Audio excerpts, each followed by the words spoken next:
Hello hello hello hello इनकरा के जगह ना इ महाभारत में काहे वीर पुरुष लोग मारा गइल बा।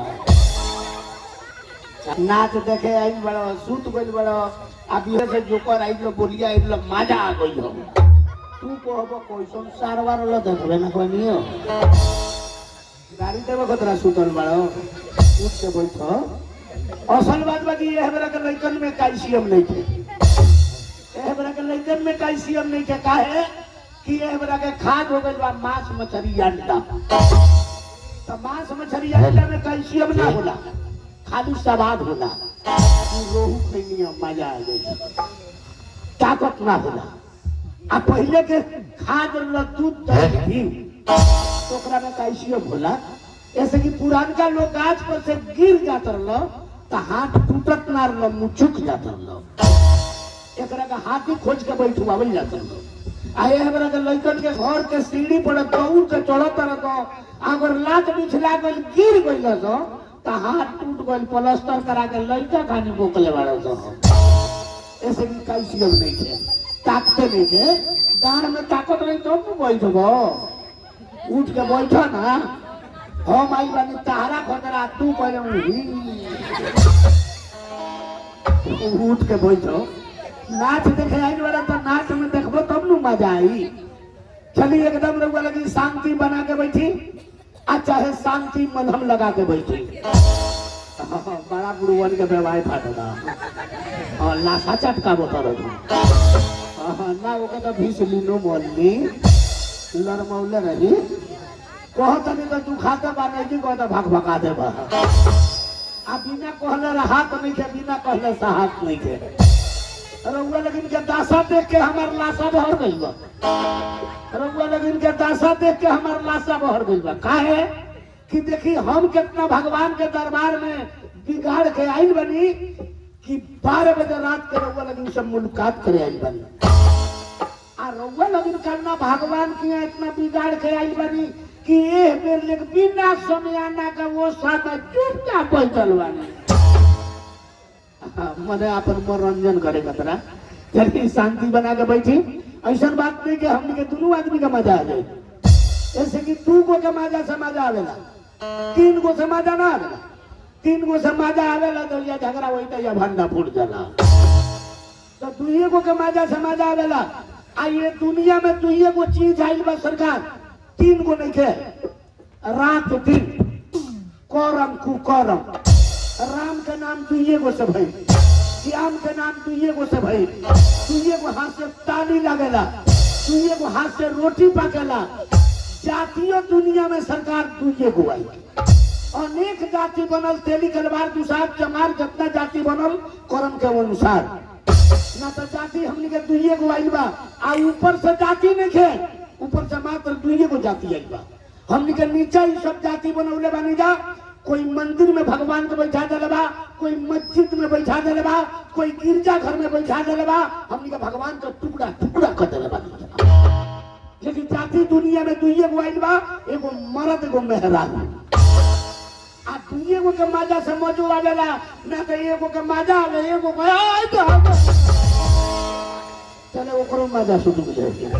तो हमने के दोनों आदमी के मजा लेबे के बा और ओकरा लगे हंसत रहे हिलत रहे तो हमरो बुझाई कि 3 बीघा खेती होइल बा। फसल लह लह लह करता। स्टेज मेरा आना जाना राउटी मेरा मकान है। स्टेज मेरा आना जाना राउटी मेरा मकान है। थाना इनरवा पोस्ट घर पिंडारी जिला पश्चिमी चंपारण बिहार का कॉमेडियन लाल बाबू हाहाकारी एक्टिंग बैंक मेरा नाम है। 20 लाइन 20 बुकिंग 10 घुगनी बोतल लैंड गिलास 20 लाइन 20 बुकिंग 10 घुगनी बोतल लैंड गिलास। Scene of mind love is blind. Scene of mind दिमाग का राजा लव इज ब्लाइंड। कहाँ पीटा जाएगा एकर कोनो गारंटी छै ना ओकर गारंटी ना होला। फैशन की दौरान में गारंटी की इच्छा ना करें। फैशन की दौरान में गारंटी की इच्छा ना करें। एक मतलब सारा सामान सस्ता हो गया चाइना सामान के वजह से आज जींस पैंट के महंगाई बढ़ गई बा लड़की लोग के पहनला से, दही चूड़ा के खवाई छूट गई सर्दी खोखी के वजह से, आ मांस दारू का भाव बढ़ गई बा पंडित जी लोग के खैला से, सुर्ती के कब था लगेला ओठ में दबैला से, सोना के कब था लगेला कसौटी पर चढ़ैला से, आ मर्द लोग के कब था लगेला ठंडा में जनी के रुठ गईला से। रात में अगर मेहरारू को ना गई तो रात भर जाड़ सेकते रह जाई। आ मौगियों लोग के कब था लगेला मर्दन के पंजाब भाग गईला से। देश में महंगी बढ़ गई बा नेता लोग के तेल बेल कैला से, देश में महंगी बढ़ गई बा नेता लोग के तेल बेल कैला से, छोट छोट कलम कटा गई खुदरा ठेकेदार लोग के भैला से, कितना लोग के घर बिगड़ गई बा बुढ़वन के चुपैला से, आ कितना लोग के खुजली दिन आई नहीं के छोड़ मुर्गा मुर्गी खैला से, साबुन के महंगी बढ़ गई बा डोम लोग के लगैला से, साबुन के महंगी बढ़ गई बा डोम लोग के लगैला से, आ पाउडर के महंगी बढ़ गई बा मुसहर लोग के लगैला से। एने के ना कहीं नेपाल के कहीं आ नेपाल में जाइले तो एने के बताइए ऐसे कि बड़ा जात हो और ओकरा जवाब देवे में टाइम ना लगेला। ऐसे कि एगो हरजन भाई के बारात में करे नहीं प्रोग्राम करे, एगो हरजन भाई के बारात में करे नहीं प्रोग्राम करे, आज सही स्टेटवा पर चढ़नी, आज सही कहतनी चिंता से चमार मरे दुख से मरे दूसाद। चले एगो चमार भाई पगड़ी बांध कर लाठी लेके कड़कड़ा गई कहत बोलते बड़ा सादे ओकरा के रोके के पड़ल हमरा तनका रुक जो भईबा हमरा सवाल के जवाब सुन ले ओकरा बाद ते लाठी चार्ज करत रही। अब ओकरे से पूछनी कि हेतना लोग के बीच में जकरा ना जाने के ऊपर को जाना दले जे हम चमार हई तो चमार केकरा के कहल जाला, ओकरे से पूछनी चमार केकरा के कहल जाला, एको बेर ना बोलू तीसर का बेर ओकरा के रगड़नी कि ना बताइबे जे चमार केकरा के कहल जाला। जब ना बोललक तो ओकरा के बताऊ न कि चमार ओकरा के कहल जाला जेकर नाम रविदास भगत उ जात के चमार रहले। इतना ना चिंता कैले रहले कि जूता सियत में स्वयं प्रभु से दर्शन करत रहले। उनका चेलिन के नाम मीरा बहुत बड़ा राणा खानदान के लड़की रहली, लेकिन पढ़े जाए समय में चप्पल टूट गई तो रविदास भगत के लेके सिवा में अली और रविदास भगत के देखली कि प्रभु से दर्शन करत रहे, वही लगले रविदास भगत मीरो के प्रभु से दर्शन करौले, वही लगले मीरा पागल होकर मंगन होकर गली गली घूमे लगली। तो उन जात के चमार हुए जमीन पर बोल के मांस दारू मारे वाला चमार हुआ तो हम जाके अस्थिराई में तो कड़कड़ा गई रहे। चिंता से चमार में साबुन के महंगी बढ़ गई डोम लोग के लगैला से, पाउडर के महंगी बढ़ गई मुसहर लोग के लगैला से, आ जंगल में के बानर भागल धांगल लोग के भैला से, आ नदी में के घोंगी और आगल बा थारू लोग के खैला से। पहले साइकिल से आवत रहो टेम्पू से आवत था, पहले एक बोरा में खेपा जाता रहो और 5 बोरा टेम्पू पर लादाता आ एक बेर आवत एक जगह खड़िया के बेच के घरे चल जाता। तुम टेम्पू वाला गाना बहरल सुन ले बानी टेम्पू वाला गाना। आज हम नहैले पानी सैंपल से अवतार राजा जी हमारे टेम्पू से। एकरा के दावे खतरा दूसर का गाना बोलियौलक आज हम लोग गौले पानी सेंट वाला सैंपल अवतरल है पिया पलट गई टेम्पू होगी रास्ते में छिटा हुई तू बहु ना पाओ। ऐसे कि बहुत जनी के श्रृंगार करके लूर ना आवेला, बहुत जनी के श्रृंगार करके लूर ना आवेला, बहुत मेहरारू को तो ओठ लाली लगावे के लूर ना आवेला। एगो मेहरारू के देखनी ओठ लाली लगौले रहे साफ बॉल फोरे रंग दे हेजा से लेके हेजा तो ले मार देले रहे साबु जाई ट्रेन के लाइन बना देले जा ओ दिने से देखनी तो बुझ गईनी बहुत जनी के श्रृंगार करके लूर ना आवेला। ऐसे कि एगो परचून के दुकान में गई रहनी, ओठ लाली के मतलब है ओठ लाली मर्द भी लगावेला औरत भी लगावेला। भगवानों के फोटो में देख ले मर्द के फोटो है ओहू में ओठ लाली हुई, औरत के फोटो है ओहू में ओठ लाली हुई।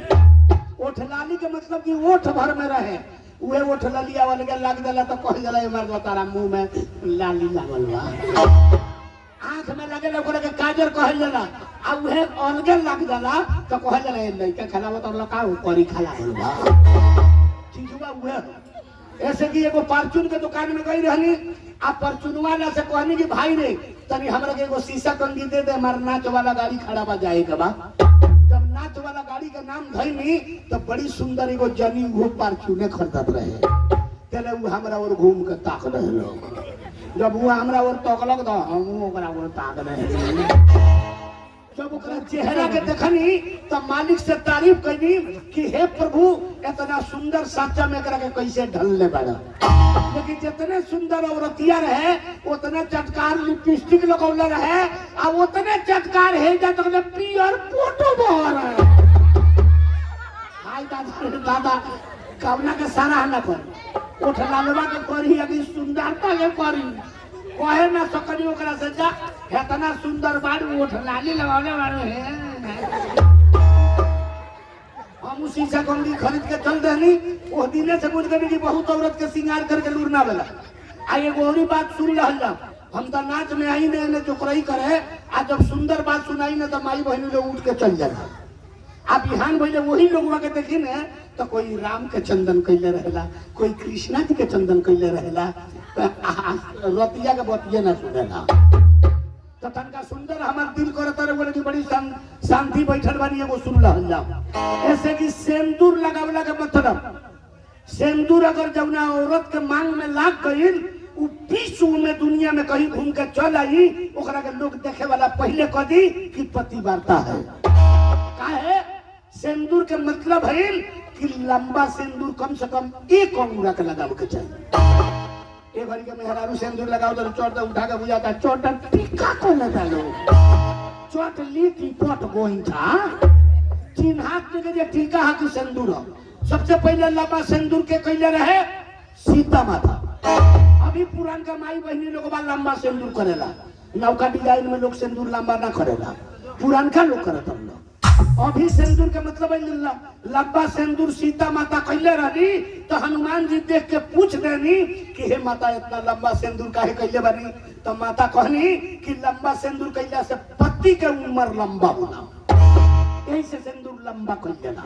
वही से हनुमान जी सोचनी कि पूरा बदने सिंदूर लगा दे तो हमारा स्वामी का और उम्र लंबा हो जाए। यही से हनुमान जी के पूरा बदने सिंदूर रहे लाल लाल, यही से सिंदूर लंबा लगावल जाला। छठ के दिन देखी तो मेहरारू लोग के सिंदूर लागेला सब नाक तो से चोटी तक साल भर में एक दिन पति के उम्र बढ़ावल जाला। और दिन बाहर जाए के वही तो देखे ना चोट मेकअप कर लो आ तो उठा के टीका मार लो, उ सिंदूर ना हो ओकर नाम है टीका। चलिए सुंदर बात तो ज्यादा ना सुनाए, समय कम बात। बियाह शादी हमरो भइल बा, ऐसा बात नहीं बियाह शादी नहीं के बियाह शादी हमरो भइल बा। मेहरारू के घर में लियाइल बनी आ महुकी के लगे जाते नहीं तो हमरा के भगा दे दिया। कोटिया हटो हटो तारा कोरोना भइल बा, बोला तो सर्दी हो गई तो कोरोना हो गई। आए हमरा के मॉडल देखी कैसन बिगड़ल बा। पहले के लोग के लगे लाज लिहाज रहल, बुढ़वन के लगे लाज लिहाज रहल, लेकिन ये हमरा के छबारी के लगे लाज लिहाज नहीं थे। काहे कि पहले के लोग पुरान कपड़ा पहन के पर पौना ना जाता रह। आए हमारा नौका मॉडल में छबारी सन के देखी 1000 के जींस की न तरह सो आ घरे लिया के बोलेट से 3 जगह फाड़ के निकाल दे, ओकर नाम धले बड़ा सब मॉडल। फटैया पैंट मॉडल है न की करीबा है न झोलारीबा पूरा का पागल का पैंट का पीला नो चलेला आ उ पहन के 5 पौना घूम के चला उतर तो लाज नहीं चला गो। देखी कैसन मॉडल छबारी को अपनौले बा, ओकरा के नाम धइले बड़ा सब मॉडल। आ कंपनी बिकाए खतरा नाम धइले बा रफ पैंट। रफ के मतलब जहां जहां फाटल बा टिकरी धरा के रफ कर देला बा। आ ओकरा के हमनी के अपनावे के शुरू कर देले बानी। तो हर आदमी पैंट पहनेला ढोड़ी पर, हर आदमी पैंट पहनेला ढोड़ी पर। आ हर गांव में 2 4 गो छबारी भेटैया सन उ पहना जाला होला जाला पेड़ू पर, वो कनी के मेयानी रहता ठेहुन पो। आगे पड़े चलो तरह से बुझाता पोल्ट्री फार्म का मुर्गा चलता। 1000 के पैंट पहनले बड़ा सो आ कहीं बैठ जाता तो पाछे से घुमरिया के जाके देखे ईमानदारी। 1000 के पैंट बा आ आधा दोगा लौकते बा, ई कौन मॉडल हो? 1000 के पैंट के तू अंगूरा के दोगा नहीं जातो बा। 50 रुपए का मौसी से तन तोपा जाई आई मोटले नु हो जे कॉलर दिखावता है कॉलर का दो गावा देखी कैसन मॉडल छवारी को अपनाउला बा 4 गो 5 गो छवारी को रोड पर खड़ा बा चौक पर खड़ा बा पान गुटका सिगरेट अपने में खाता गप सप करता आ ऊपर एगो लड़की आवतिया तो चारू पांचू का बतिया वाला सुन ले बनी आज सुन ले चारू पांचू अपने में गप सप करे न से एगो लड़की आवेले तो लड़किया के देख के एगोड़ा भूत कावेला आ अपने में कहले सब पार्टनर तो वो कहला हां पार्टनर तो ई कहला पार्टनर माला बता लड़किया के माल कहता रहा जबकि माल कहलेला रुपया पैसा गाय भैंस के आ इंसान होके कनी से इंसान नहीं के ना कि लड़की आवतिया ई वो लड़का कहला माल आवत उ मान लियो इहे माल बारे से कनी के माल ला लौकी माल के माल लौकेला इंसान के इंसान लौकेला अगर इंसान रहता सा तो इंसान के पहचान देता सा तो अपनहू में कहता सा पार्टनर बड़ी सुंदर लड़की आवतिया लेकिन वो लड़की ने कहता वो कहता माल ऐसा तो मॉडल सवारी को अपना लेबा मोबाइल के चलते मोबाइल के कमाल बा अपना हिंदुस्तान में मोबाइल घुसल 3 गो नमूना लेके घुसल सबसे पहले का नमूना पोस्ट ऑफिस के खा के चबा गल आ दूसर का नमूना 1100 का मोबाइल अपने किन ली 1100 को मेहरारू के किन दी मेहरारू बाड़ी बिहार में अपने बानी दिल्ली आ देखी 3 भर के मेहनत के रगड़ौल आ रात के क्वार्टर पर देखी 10 बजे बर्तन के मसौल आ 11 बजे रात के देखी स्टोव के बरौल आ 12 बजे रात के देखी वो लोग के फोन के लगौल वो लोग का रात 12 बजे फोन लगेला का बतियावेला लोग हेलो घंटी लागत आई मोबाइल सिरानी धैले बाड़ी ओंघी में सुतल बाड़ी आ घंटी इनकरा कान में पड़ल बा ओंघिए में हड़ाक के मोबाइल उठावत तरी आइयो कान तर सटा के ओंघिए में मारत तरी कहतरे ओने से का हो का हाल बा तो ई कहतरी का कही जब से गई तब से बेहाल बा ई कहतरे का हो का बनल बा तो ऊ कहतरी दलही रोटी तो ई कहतरे तभी हमरो के खियावा ना तो ऊ कहतरी ए पिया मुंह बावा ना बोली मोबाइल में ठुसला के पूरा मुंह में ढुक जाई आगे मोबाइल खराब हो जाई ओने से ऊ कहतरे का हो हमरो 2 महीना 3 हो गइल बा घर से वइले मूड गौजी आइल बा तनी एगो चुपा ना तो यो कहतरी बाप रे कोनवे तोर सटल बा गोलिए पर बा मारनी कहतरे देखियो चुम्मा जाता बोली मोबाइल का चुमा ले तरह की मेहरारू का चुमा ले जबकि तू बूंद थूक डूब जाए तो मोबाइल बंद हो जाए आ कब पूछा तेरा का हो मजा आई हो तो वो कहता नहीं हो कुछ आ गई आ तीसर का नमूना जितना लोग के लगे मोबाइल गई उतना लोग के 1 किलोमीटर से लेकर 25 किलोमीटर तक लाभरा बना दे लोग मोबाइल इतना लबराई कुछ में नहीं के अभी रउआ फोन करी हेलो कहाँ बनी आ तो चौक पर पहुंच गई बनी आ चल के चेक करी तो शौचालय में पानी जो तरह हाय जो डूबे आ देखी लबराई बोलो आज हमू जाते नहीं मौगी से मिले खतरा मौगी हमरा कह दिया तारा कोरोना हो गई बा कोरोना के डरे हमनी के सब लोग डरा गई बनी जा तीसरा में 22 तारीख के लॉकडाउन लागल आ हवा आइल कि कोरोना में खाली बूढ़वे मरी हसो सारा बुढ़वा गांव में रोवे लगलो और जल्दिया जाएगा वहां नहीं मरे के अपने बिहार में कोरोना ना आई काहे कि अपने हिंदुस्तान में 1 लाख लोग रोज एक्सीडेंट से मरेगा अपनी हेक्टर लोग में एक आदमी हाथ उठा दे कि अपना बिहार में कोनो गांव में कोरोना वायरस से 300 लोग मर गए नहीं मरो